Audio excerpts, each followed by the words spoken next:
Hello students, in today's lecture we are going to discuss about the centripetal acceleration.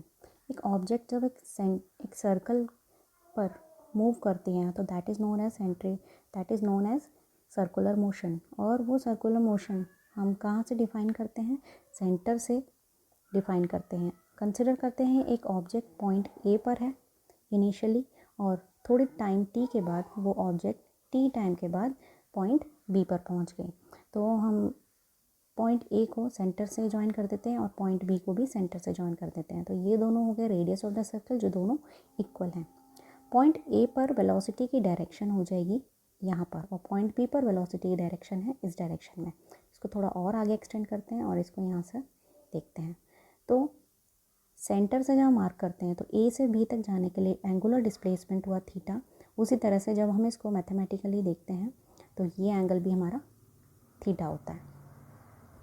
Now जब angle ये theta हो गया तो इसको हम नाम दे देते हैं v1 एंड इसको हम नाम दे देते हैं v2। फाइन। अब ये हो गई velocity vectors at point A and point B.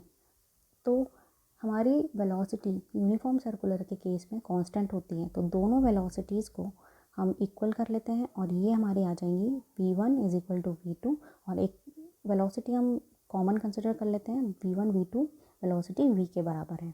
अब हम दोनों वेलोसिटीज़ को ट्रेस कर लेते हैं एक ही जगह पर, ताकि हमें इजी अंडरस्टैंडिंग हो जाए। तो हम पहली वेलोसिटी लेते हैं जो पॉइंट ए से थी, वो इस वेक्टर से मार्क कर लेते हैं। इसको हम नाम दे देते हैं q एंड s। तो ये vector q and s vector v1 को डिस्क्राइब कर रहा है। नाउ एक और वेक्टर हम यहाँ से मार्क करते हैं, that vector is starting from q। तो ये वेक्टर हो गया q, ये वेक्टर इसको रीड्रॉ कर लेते हैं। q से स्टार्ट हो रहा है ये वेक्टर, इसका हम नाम दे लेते हैं इस पॉइंट पर r वेक्टर हमारा जो मार्क कर रहा है वो है वेलोसिटी v2 को। नाउ अब हम एक कंस्ट्रक्शन इसमें और करेंगे, एक और वेक्टर को हम लेंगे कंसिडरेशन में, वेक्टर एस आर वेक्टर इस डायरेक्शन में पॉइंटेड आउट है। तो यहाँ पर triangle law of vector addition को हम अप्लाई कर सकते हैं। ये एंगल थीटा है।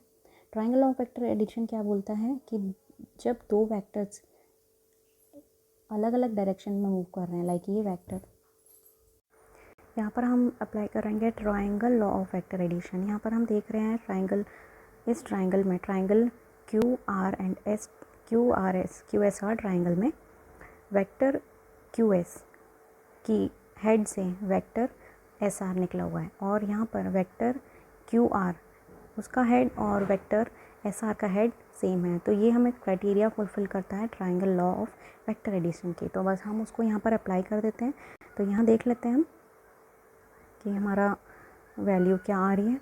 तो यहाँ पर अप्लाई करते हैं Q S, vector Q S plus vector S R will be equal to vector Q R. Q R हमारा रिजल्टेंट वेक्टर है। अब क्यू एस हमें डिनोट कर रहा है v1 वैल्यू, तो ये हमारा v1 हो गया। एस आर हमें अभी नहीं पता है, तो एस आर को हम एज इट इज़ लिख देंगे, एंड वेक्टर क्यू आर हमें डिनोट कर रहा है वेक्टर v2। तो एस आर को यहाँ सब्जेक्ट बना लेते हैं और एस आर की वैल्यू वेक्टर की हम निकाल लेते हैं। तो ये वेक्टर की वैल्यू आ जाएगी v2 माइनस v1। तो v2 minus v1 means change in velocity है, हम उसको डेल ले लेते हैं। लेकिन इनिशियली जब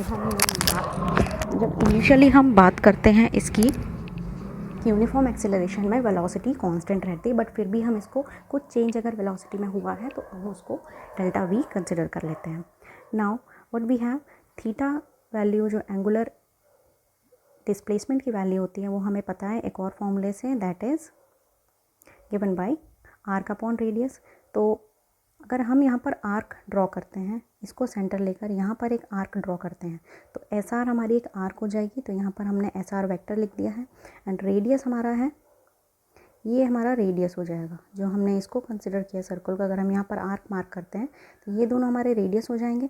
तो दोनों वैल्यूज सेम है, तो हम इसको v कंसिडर कर लेते हैं, क्योंकि हमने v1 और v2 को v कंसिडर किया है। तो हमने यहाँ पर v लिख लिया। तो एस आर को हमने डेल्टा v निकाला था, तो ये हो गया डेल्टा v अपॉन v।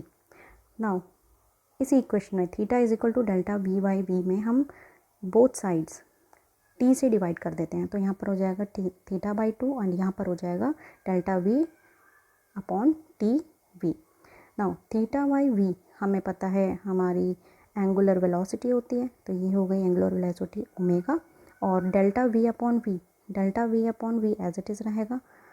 यहाँ पर हम क्या करेंगे, इस v को हम यहाँ लेकर जाएंगे, क्रॉस मल्टीप्लाई करेंगे तो ये ओमेगा के साथ v आ जाएगा।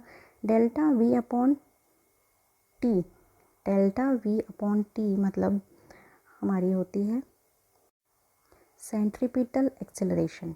This is our centripetal acceleration. तो यहाँ पर we already know that v का रिलेशन एंगुलर वेलोसिटी के साथ होता है v is equal to omega R. तो यहाँ पर v की वैल्यू ये प्लेस कर देंगे, हमारे पास आ जाएगा omega multiplied by omega R. तो ये ओमेगा आर हमारा हो जाएगा सॉल्व होकर ओमेगा स्क्वायर आर। तो ये जो ओमेगा स्क्वायर आर है यही हमारी सेंट्रीपिटल एक्सेलरेशन है।